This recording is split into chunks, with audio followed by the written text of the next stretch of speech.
The sea was roaring that night when he told me I was paranoid. His voice was soft, almost kind, as if he were soothing a frightened child. But I had seen the signs, the perfume that wasn't mine, the laughter echoing through the hallway when I was alone, the way he looked at me like I was someone he had already lost once before. The house trembled beneath the storm, its old bones groaning with secrets. He stood behind me, reflected in the glass, a shadow caught between guilt and tenderness. I wanted to believe him, to drown my doubts in his warmth, but every wave outside whispered the same thing. Something here remembers me, and it's not supposed to. When lightning tore across the sea, his reflection and mine merged into one, and for a heartbeat, I didn't know which one of us was real. Morning came pale and silent, the kind of light that hides more than it reveals. Elias brewed coffee like nothing had happened, humming an old tune that scraped against my nerves. I watched him from across the table, every movement rehearsed, every smile too easy. The storm had left behind a sea of broken shells outside, and I wondered if something else had shattered too. He reached for my hand, told me he loved me, told me I was imagining things. I smiled back because it was easier than explaining the sound I heard at dawn, a woman's voice whispering my name from the hall. I found the box that afternoon, buried beneath the floorboard under the bed. Inside were photographs, letters, a lock of hair, tied with a faded blue ribbon. Every image showed her. Same face, same smile. Almost. The handwriting was delicate, trembling. Signed with a name I didn't recognize, but somehow knew. Awelled, tilted. The world tilted. I realized then that I wasn't losing my mind. I was stepping into someone else. A came home early that evening. I hid the box before he saw it, but my hands were shaking. When he kissed me, I tasted secrets on his breath.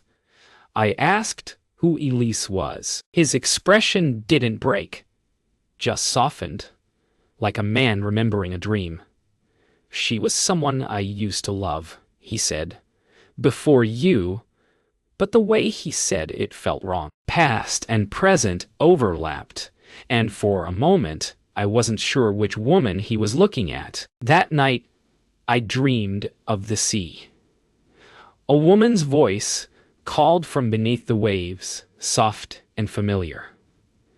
"Come back," it said. When I woke, the sheets beside me were cold, and Elias was gone. I followed the sound of the piano downstairs.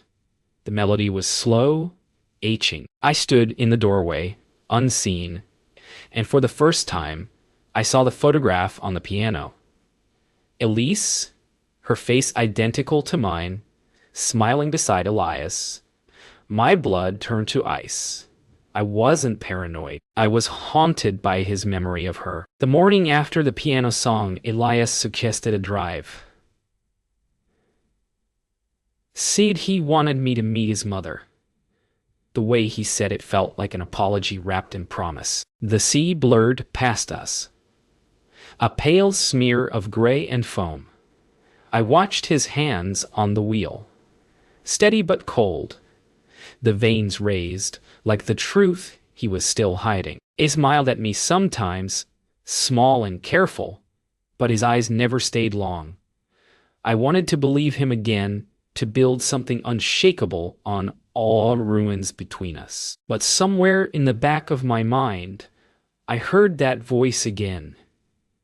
The one that said my name like it had before, in another life, from another mouth. The Moreau estate rose from the cliffs like something built to hide the dead. It wasn't grand, not in the way money boasts. It was elegant in mourning, every corner echoing with restraint. Margaret Moreau waited at the door, hands folded, eyes polite but searching. Her smile came late, practiced. "You must be Lila," she said, voice smooth as glass. But when her gaze settled on my face, something faltered. Her lips parted, and the wrong name slipped out. Elise. The silence that followed felt like the house itself was holding its breath. But dinner was a quiet war fought with smiles. Margaret spoke of the weather, of church, of nothing that mattered. Elias avoided my eyes, pretending not to notice how his mother's voice trembled when she said, "Dear." The walls were lined with portraits, faces half remembered, half erased. I couldn't stop staring at one in particular, a woman seated by a piano, her smile soft, her eyes dark and knowing. She wore my face, but not my fear. "Who is she?" I asked. Margaret's fork slipped, clattering against porcelain. Elias didn't answer. Later, Margaret took me into the garden. The sea mist rolled in low, turning everything into silhouettes. She walked beside me without speaking, then stopped by a rosebush heavy with thorns. "Anne never recovered after she died," she said softly, not meeting my eyes. "You remind him too much of her. Sometimes I think he believes you are her." The words sank into me like cold water. I turned toward the house, where Elias stood in the window, watching us both. And for the first time, I wasn't sure which one of us he was looking at. That night, the house felt alive. Every creak of wood, every whisper of the sea, pressed against my dreams.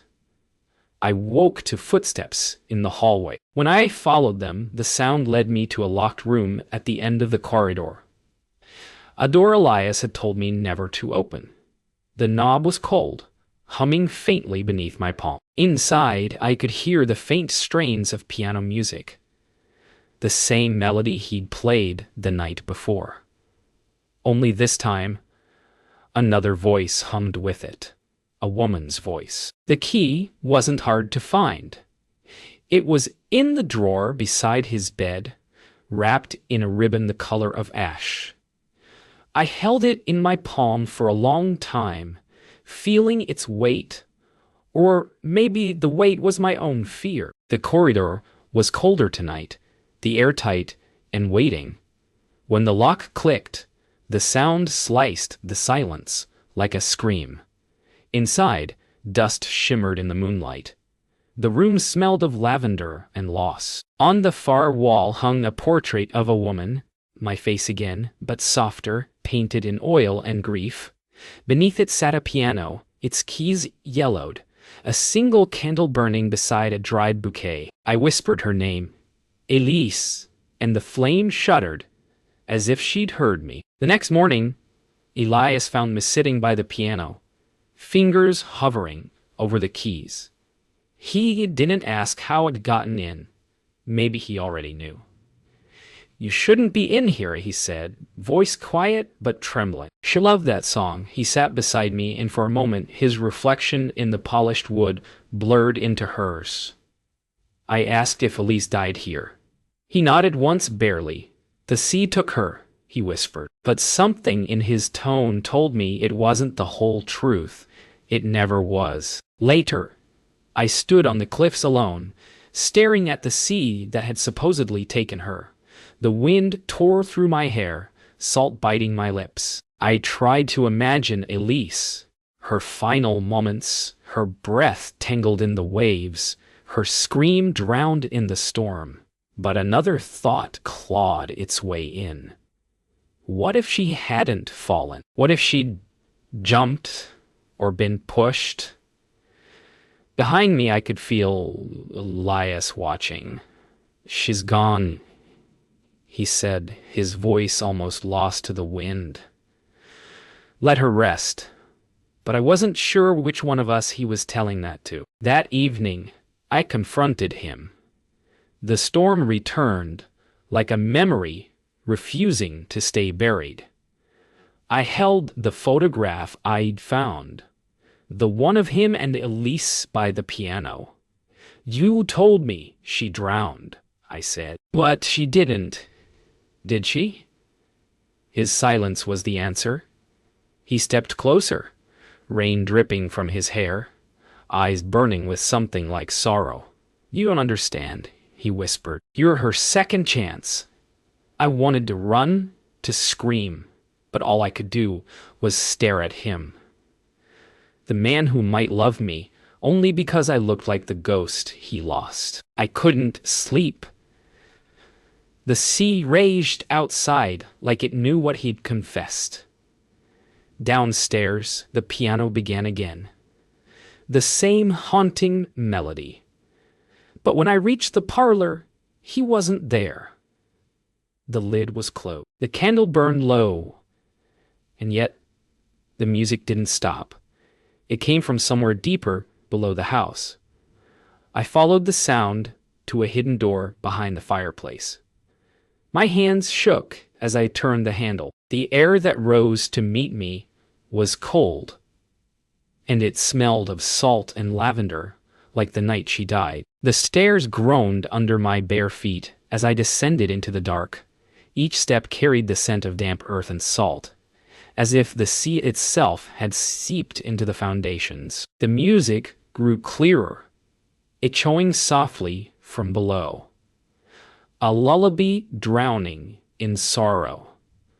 When the light from my candle reached the bottom, I saw rows of boxes, old journals stacked like gravestones. In the corner stood a small table draped in lace, a photograph resting on top.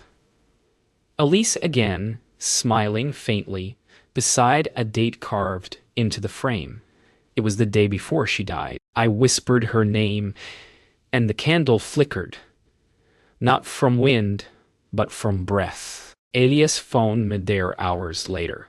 His voice echoed down the stairs, sharp and scared. "You weren't supposed to see this," he said. He tried to take the photo from my hands, but I held on. "Tell me what happened to her," I demanded. His expression crumbled, all charm stripped away. "I couldn't save her," he said. "She walked into the sea, and I followed. But she never came back. The lie was too smooth. The kind of lie built from repetition, not guilt." "Then why keep her room alive?" I asked. His answer was a whisper. "Because she promised to return." Later that night, Margaret found me alone in the kitchen, my hands still shaking. She poured tea without looking at me, her movements precise, controlled. "He was never the same after Elias," she said quietly. "She wasn't well. She thought the sea called to her." I asked if Elise had really drowned. Margaret Spoon paused mid-steer, the silence sharp. "Sometimes the dead choose who they return through," she said, eyes glancing up at me. "And sometimes we invite them back." My skin prickled. I wasn't sure which one she thought I was. I returned to the cliff the next day, drawn by something deeper than curiosity. Maybe guilt, maybe destiny.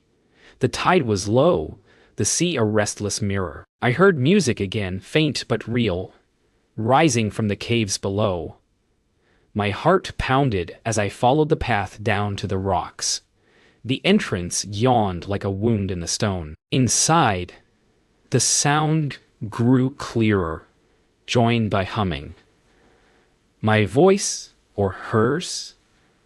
When I whispered Elise, the echo answered, "Perfectly timed, perfectly timed, perfectly mine." I never reached the cave's end.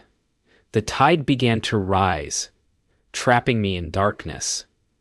I screamed his name, but only the sea answered. Then, through the roar, I heard a whisper. A woman's voice, calm and clear. The water reached my knees, icy and alive. I turned toward the light and saw her, Elise, standing just beyond the surface, her face serene, her body shimmering like glass beneath the waves. She smiled at me, and for the first time I understood. I wasn't meant to replace her. I was meant to set her free. The sea spat me back at dawn. I stumbled onto the rocks, coughing salt and air, half convinced I had dreamed her. When I looked toward the cliffs, the house was already awake, its windows glowing, its secrets stirring. Elias met me at the edge of the garden, drenched and pale, eyes hollow from a night spent pacing. Ian asked where I'd been. Maybe he already knew. When I said, I saw her, his face broke, every lie collapsing into grief. Then she kept her promise, he whispered. Back inside, Margaret was waiting by the hearth, her hands wrapped around a mug of untouched tea. She studied my face as though searching for a ghost. When I told her Elise had spoken, she didn't flinch, only nodded once, slow and tired. Then she forgives him, she murmured. Her gaze drifted toward the staircase, where Elias stood listening. And perhaps you.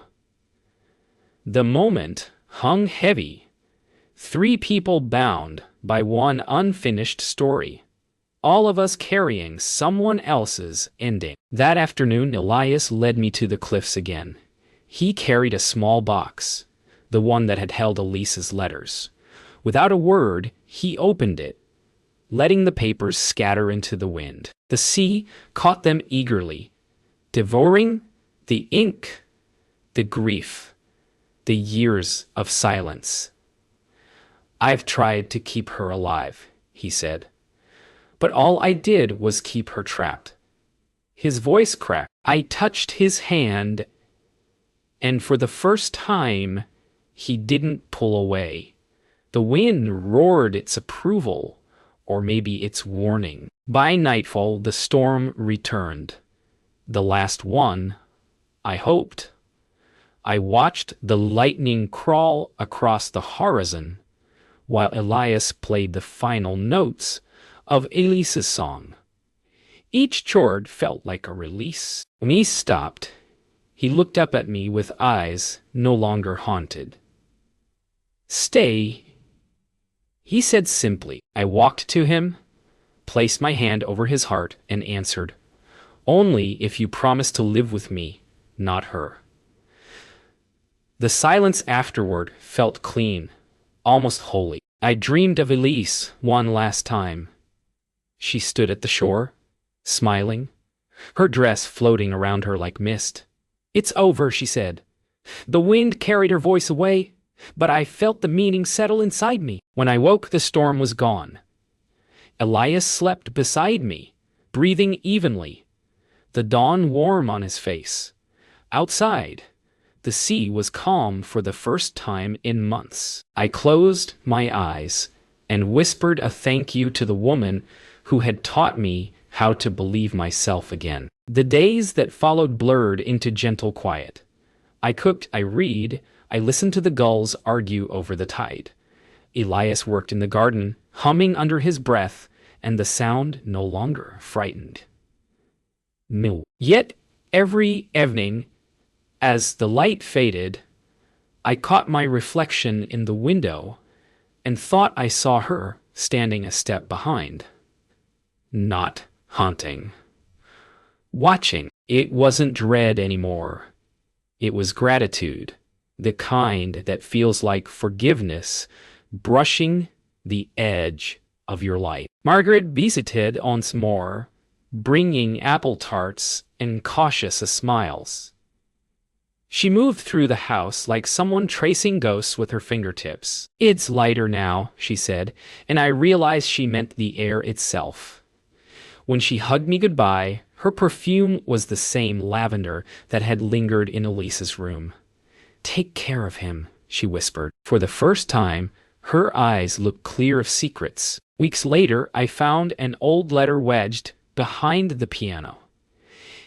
It was Elise's handwriting, delicate, unsure. If I vanish, it will not be death. It read, "It will be release." I carried it to the cliffs and let the wind take it, just as he had released her words before. They fluttered upward, caught the sun, and disappeared into the blue. Sometimes freedom isn't leaving. It's knowing when the past no longer owns you. That night we lit candles for her. Elias placed a small shell on the windowsill. "Her favorite," he said. The flame bent toward the sea breeze but never went out. We spoke about her, not with sorrow but with gentleness, the way people speak of rain after a long drought. When the last candle flickered, I felt the house settle deeper into calm, as though it too could finally sleep. When dawn came, the sea was still. I walked to the water's edge and let it wash over my feet, warm and forgiving. Behind me, Elias called my name, his voice steady now. I turned to him, smiling, and for the first time there was no shadow between us. The world had reset itself, not to what it was, but to what it could be. Love, after all, is not forgetting. It's remembering without fear. Autumn crept in quietly, painting the cliffs with rust and gold. The house by the sea grew softer, its sharp edges worn smooth by sunlight and laughter. I no longer startled at the whisper of the waves beneath the floorboards. Sometimes I still felt her near, a trace of lavender in the hall, the faint echo of a piano chord. But it no longer frightened me. It was simply a reminder that stories never truly end. They settle into the rhythm of those who remain. Margaret's final letter arrived on a calm morning. Her handwriting trembled, but her words were clear. "You've given him back to life."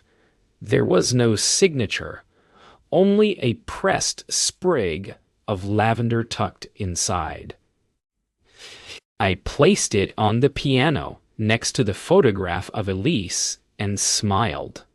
The scent filled the room, sweet and faint, like a benediction. One evening, Elias asked me to walk with him along the cliffs. The air smelled of rain and distant thunder. He told me he sometimes dreamed of the moment Elise vanished, the sound of her laugh swallowed by the wind, the way the sea seemed to reach for her. "Used to think she wanted to die," he said, "but maybe she just wanted to be heard." I took his hand and said, "Then listen now." We stood together as the first drops fell, and for a heartbeat, I swore the wind was laughing again. The storm broke before dawn, hammering the roof with rain. We stayed awake through it, the house humming like a living thing. When it finally passed, the world felt new. The first light touched the piano keys, and without speaking, Elias began to play.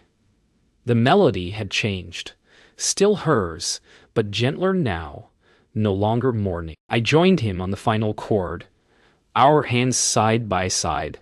Outside, the sea exhaled. The past at last was quiet. Weeks later, I walked the shore alone at low tide. The air was warm, the water clear.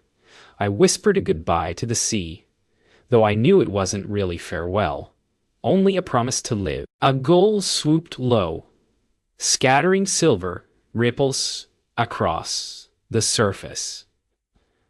I closed my eyes and breathed in salt and sunlight, and somewhere beneath the waves, a melody rose, once more, faint, forgiving, free. Love hadn't destroyed me after all.